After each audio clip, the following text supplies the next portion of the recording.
Let's talk about the 4 kinds of designers there are out there. Now, this is just from me pulling from my design process, but I've just recently run into several of these kinds of designers, just even via email or in my design program. And so I thought I'd talk about it. Okay, if you have not gotten the book, let me grab this. All right, here for if you're on YouTube, I'm showing you the book. So the book is Design, Profit, and Prosper, and what I'm going to talk about is the design process model, but in terms of the kind of designer you are. So these can be ripped apart. This the design process model, the 4 steps, will also tell you what kind of designer you actually are. And so I think I don't go into this in the book, but if you want the book, it's on Amazon. You can just put in Carina Gardner, or if you can go to designprofitprosper.com, you can check it out there, and I have a link that will take you to the Amazon book if you want to check that out. Okay, so let's just talk about them. So the design process model, let's start with the most popular kind of designer I run into.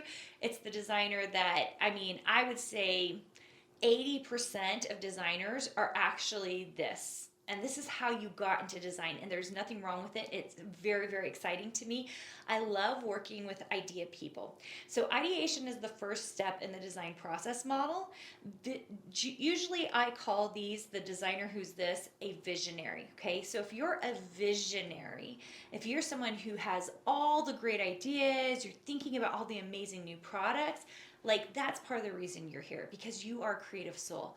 And because you have this creative soul, you have these ideas. When you walk into a store, you see a product, you're like, oh my gosh, I could make that, or I could do that better, or I could add to that. And you have all of these great ideas for the future, okay? So those are my visionaries. If you are one of those designers, like, I mean, you can raise your hand. I am very partially visionary. I very much relate to this ideas person. I love having ideas. I love doing them. It's just very easy for me to come up with ideas for products. I'm sitting here doing a podcast and I can think of 3 things I'd love to design right now, okay? Because I have all these great ideas, okay?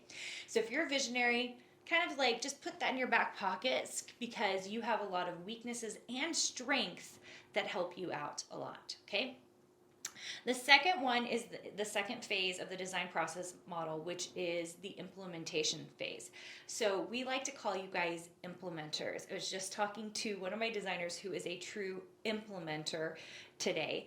I think implementers, they are the operators in their businesses. They're the people who will immediately open up Illustrator, immediately open up Procreate, or whatever they're getting in, and they're drawing and designing and doing the thing. And it's very hard to rip them apart, even for the idea stage or for any of the other stages, because they're so busy in the design work, okay? I love these people. This is the one I relate to the most as well, because implementers really get the job done. They are corporate's favorite designers because they are actually getting the job done. And some of you just love to be in the daily tasks of implementing. I will admit I'm an implementer. I am a little visionary, but I'm more implementer than anything else. I get super excited to dig into the design work, like where I'm like, I just want to make the stuff. Can I please go and make the stuff? That would make me very, very happy, okay? You know, if you're an implementer or a visionary, one is not better than the others. It's more about your styling. Like walk as you go through your day and you think about doing your design work, like where are you? What gets you excited? Is it actually sitting down to do the design work, or is it thinking and figuring out cool new ideas and products? You can see that they're both good. In fact, they're both needed. But there's one thing that gets you more excited than the other, right? Okay. All right, number 3. Designer number 3 is related to the design process model, because this is our production piece, okay? We call this person the producer. You know, if you're the producer, they are also very much a processor, but they are someone who likes to get their numbers in, and they like to get things done in order, okay? So I don't actually have on my team no, I do have one person who's a processor, and I had to think about it for a second. And like someone who is a producer, they do things differently than everybody else. They do like things in order. Right now, we are working on several wallpaper collections. Those of you who are watching our YouTube series on short-term rentals, which you can just go to at youtube.com/Carina Gardner, go check that out. It's very, very interesting and fun. You get to know me a lot better. But one of the things that we're in the middle of is I will get very much into my implementer type, persona, and get in there and be doing the design work. And then I have to spend some time being that producer and changing all the colors, getting them ready so that they can be handed off and they can be created. And I don't love being the producer. It's like the person who's changing all the colors, setting up all the files, making sure that it's ready to go. There are some people, believe it or not, who adore this, okay? I have a couple of people I know of that are like, this is my jam. I love it. Like, I think there is a definite Zen state. I think very few designers love this, but there is a certain kind of Zen state that happens for my producers because they are able to get everything in order. They like orderliness. Does that make sense?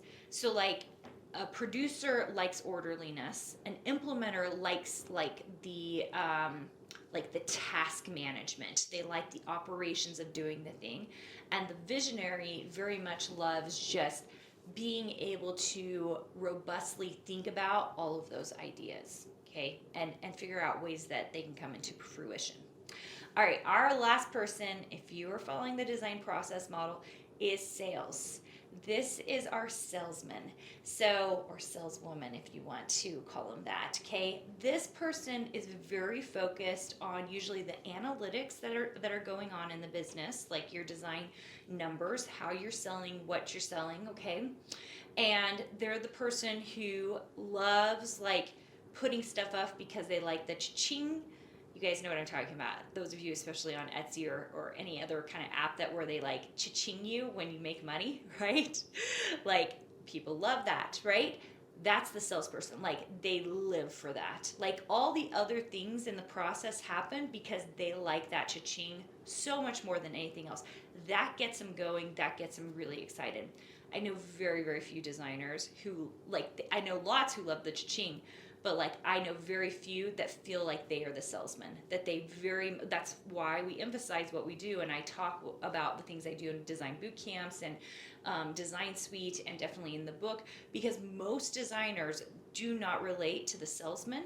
Some of you out there are the salesman. I was just talking to someone who is a salesman in my program. And what I like about it is because they're very focused on this, it's very easy to get them to make money, but we have to work on the other things like the ideation piece and the implementation piece because they're so focused on the sales piece. And I will say, you guys, that is the weakness and strength of all of these types of designers, right? These are the weaknesses and strengths of all of these designers. All of us are going to have a little bit of these things in us, but there's one that tends to be more prominent, right? There's one that feels more prominent to us, that we gravitate to. For me, it's implementer. I can't help it. I end up always wanting to implement everything and design it, okay? Much more than being the salesman or much more than being the producer. I bet a bunch of you thought I was the salesman. No, the reason I can relate to so many designers is because being the salesman is the suckiest part. I don't enjoy it. There are designers out there who love it, but I'm not one of them. And so I have to work myself into doing the cycle and understanding that persona so that I can actually do the thing I have to do. So I understand the struggle that so many people go through when they're doing the design process model, because it's oh my gosh, I just don't want to do these things. So the weaknesses and strengths. Okay, so every single one of these have different weaknesses and strengths, right? The weakness, of course, is the other three things that you don't have, right? So if you're a visionary and you're the ideation person, right, then your weakness is going to be getting your ideas and actually implementing, spending time producing them, and bothering with that whole sales thing, right? Okay. If you are a salesperson, then your weakness is actually maybe sitting and figuring out some great ideas and then taking those ideas and actually implementing them, producing them so you can get to the sales. right? So those are, just kind of play with that for yourself and think about, you can even rate yourself. In fact, I highly recommend you do. Give yourself like a score of 0 to 10, 0 being like you cannot, like you don't do it at all, to 10 being like you are exceptional at it, you are better than anybody else, like you are creme de la creme at getting that design process piece done, okay? And then you're going to kind of see that you gravitate towards one thing more than others, right? So you need to use that strength to your advantage to make it so that these other pieces work for you. Hopefully you like that, and hopefully you really can figure out and identify with who you are. The more you're aware of where you are as a designer, you're going to be more aware as well of where you kind of get stuck in your design process, right? Instead of making sure that that cycle happens over and over again, you'll know exactly where you get stuck, and that is huge, all right?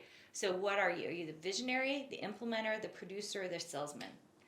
That is really good information to know, because then you will be able to move forward by figuring out what your weaknesses are and trying to implement those the best you can. Hey, did you know that you can visit me at makeanddesign.com to learn more about this podcast and join my VIP group for weekly freebies? I can't wait to see you there.